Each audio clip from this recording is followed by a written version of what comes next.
Hello everyone, అందరికీ నమస్తే. నేను మీ Padmaja. Welcome back to our channel new life style with Padmaja.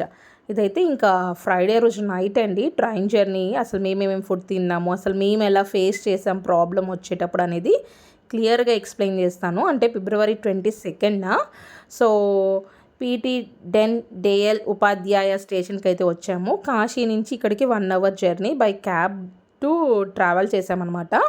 క్యాబ్కి మనకి 800 రూపీస్ తీసుకున్నాడు. నార్మల్గా అయితే 1500 అంటున్నాడు. సో స్టేషన్కి వచ్చేసిన తర్వాత ట్రైన్ అయితే కొంచెం లేట్గా రన్ అవుతుంది. మిడ్నైట్ 1:30, 2 o'clockకి అని చెప్పారు. అండ్ ఇక్కడ క్రౌడ్ చూసారా, అసలు ఎంతమంది జనాలు. ఏదైనా ట్రైన్ వస్తే నార్మల్ బోగీలు, ఏసీ బోగీలు కూడా డోర్స్ కొట్టి మరీ ఎక్కుతున్నారు. ఎందుకంటే ఫ్రైడే రోజు కదా, అది సండే రోజు నుంచి మహాశివరాత్రికి ఎక్కువ క్రౌడ్ వస్తుందని చెప్పేసి చాలా ట్రైన్స్ క్యాన్సిల్ చేశారనమాట.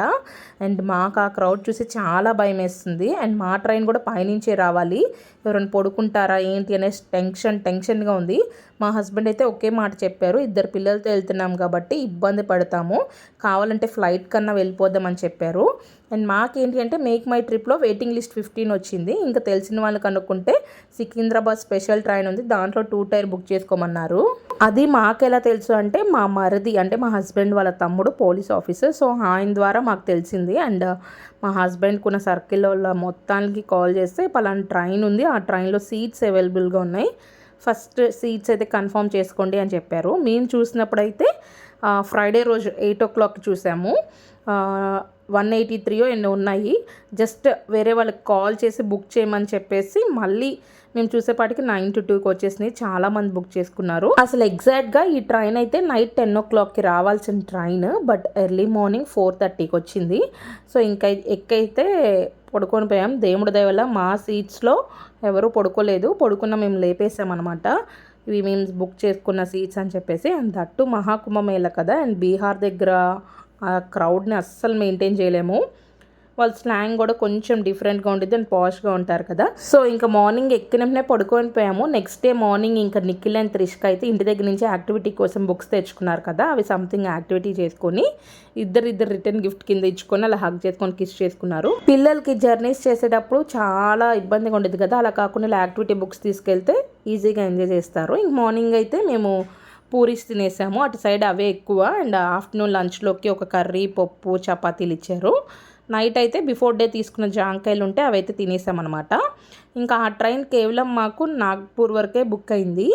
సో సీట్స్ ఇంకా అక్కడి నుంచి అయితే కన్ఫర్మ్ లేదు. సో ఇంక ఎర్లీ మార్నింగ్ 6 o'clockకి నాగ్పూర్లో అయితే దిగిపోయాము. ఇంకా అక్కడి నుంచి అయితే వేరే train Chennai central Duronto express. దీంట్లో ఏంటి అంటే ఫుడ్ కూడా వాళ్ళే ప్రొవైడ్ చేస్తారు.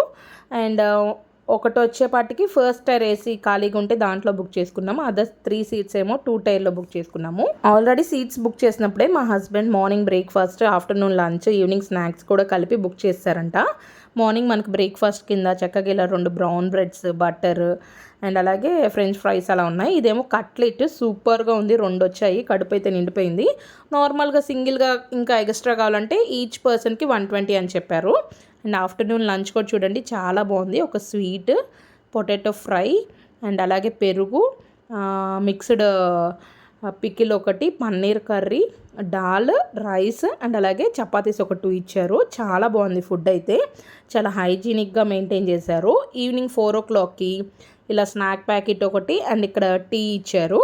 హాట్ వాటర్ కూడా వాళ్ళే ప్రొవైడ్ చేస్తున్నారు. జస్ట్ ఆ హాట్ వాటర్లో ఆ మిల్క్ పౌడరు, షుగరు అండ్ ఈ టీ పౌడర్ డిప్ చేసుకుంటే టీ అయితే అయిపోతున్నాయి. ఇంకా రాయనపాడు స్టేషన్కి అయితే వచ్చాము ఈవినింగ్ 4 o'clockకి. మమ్మీ వాళ్ళు ఇక్కడ ఆగితే దిగిపోదాం అనుకున్నారు కానీ బట్ ఆగలేదు.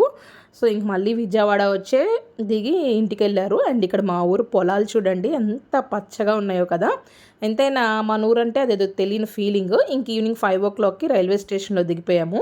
సో ఇక్కడ పాప చూడండి ఎంత చక్కగా గెంతుతుందో. ఎంతైనా మన ఊరు వస్తే హ్యాపీనెస్ వేరు కదా. సో ఇంక మమ్మీ అన్నారు కాశీ వెళ్ళి డైరెక్ట్గా ఇంటికి వెళ్ళకూడదు, ఎక్కడికైనా టెంపుల్కి వెళ్ళండి అని చెప్పారు. సో ఇంకా మనకి ప్రసాదంపాడు ఫేమస్ అంకమ్మ టెంపుల్ ఉంది కదా, సో ఆ టెంపుల్కి వెళ్ళి దర్శనం చేసుకున్న తర్వాత ఇంటికి వచ్చేసాము. ఇంటికి వచ్చిన తర్వాత ఒక చిన్న ఫీలింగు, ఎవరు కాళ్ళు కడిగే వాళ్ళు లేరే, ఫస్ట్ టైం వెళ్ళాం కదా అని చెప్పేసి. ఇంకా మా హస్బెండ్కి అండ్ మా మమ్మీకి ఒక ఐడియా వచ్చింది. ఫస్ట్ అయితే నన్ను ఇంట్లోకి వెళ్ళిపోయి వాటర్ అండ్ హార్తి స్వీట్ తీసుకొని బయటకు వచ్చేయమన్నారు. సో నేనైతే ఫస్ట్ మా హస్బెండ్కి కాలు కడిగేసాము. కాలు కడిగిన నీళ్ళు ఇలా నెత్తి మీద నిజంకోవాలి. నెక్స్ట్ అయితే ఇక్కడ నాకు నిఖిల్ అండ్ త్రిష్క అయితే కడిగేశారు. అండ్ నేను వచ్చేపాటికి నిఖిల్ అండ్ త్రిష్క వాళ్ళకి కడిగేసి నెత్తమే జిమ్ముకున్నాము. చిన్నపిల్లలు దేవుడితో సమానం కదా, ఏమవద్దు, మళ్ళీ కామెంట్స్ పెట్టమాకండి ఇలా చిన్నపిల్లలు కదా వాటర్ జిమ్ముకోకూడదు అని చెప్పేసి. నెక్స్ట్ అయితే ఇంకా హారతి ఇచ్చేసాను అనమాట. మా హస్బెండ్కి ఫస్ట్ ఇచ్చేసి నెక్స్ట్ అయితే కిడ్స్ ఇద్దరికి ఇచ్చేసాను. అండ్ కిడ్స్ ఇద్దరు కలిసి నాకు ఇచ్చేసారనమాట. ఇచ్చేసిన తర్వాత స్వీట్ పెట్టి ఇంకా ఇంట్లోకి అయితే వెళ్ళిపోయాము. వచ్చేటప్పుడు కొంచెం ఇబ్బంది పడినా కూడా బట్ సేఫ్గా అయితే ఇంటికైతే రీచ్ అయిపోయాము. వీడియోస్ అన్నీ నచ్చినాయి అనుకుంటున్నా. నచ్చితే లైక్ చేసి మీ ఫ్రెండ్స్ అండ్ రిలేటివ్స్కి షేర్ చేయండి. మన ఛానల్ సబ్స్క్రైబ్ చేయండి. Thank you for watching.